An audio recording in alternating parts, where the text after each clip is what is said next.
ሰላም እንኳን ወደ ቻናላችን በሰላም መጣችሁ።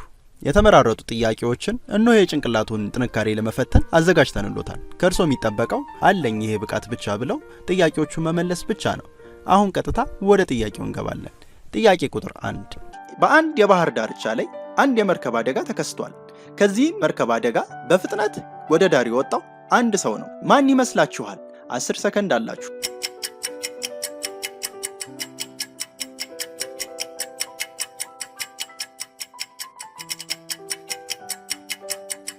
በትክክል ሃን ያለ አግኝቶታል። ምክንያቱም ሰውነቱ ላይ የለበሰው ልብስ ተመልከቱ፣ እጅግ በጣም ተበሳቅሏል፣ እንዲሁም ደረቅ ነው። ይህ ሰው ነው ማለት ነው ከሰዓታት በፊት ቀድሞ እዚህ የተገኘው። ሁለቱ ግን የልብሳቸውን መርጠብ ስትመለከቱ ከውሃው አሁን እንደወጡ ነው ማለት ነው። ቀጣይ ጥያቄ በ10 ሰከንድ ውስጥ ልዩ የሆነውን እስራስ ፈልጉ።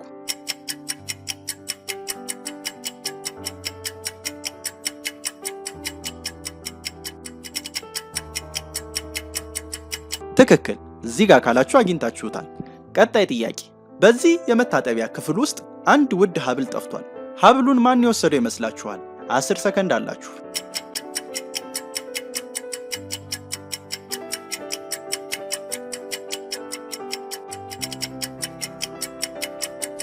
በትክክል ለን ያለ አግኝቶታል።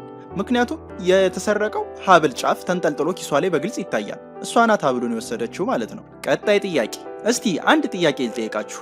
እናንተ ብትሆኑ ይህንን መኪና እያሽከረከራችሁ የነበራችሁት ፈጽሞ መኪናችሁ ፍሬን እምቢ ቢለው የትኛውን ትመርጣላችሁ? የትኛውን ውሳኔ ትወስናላችሁ?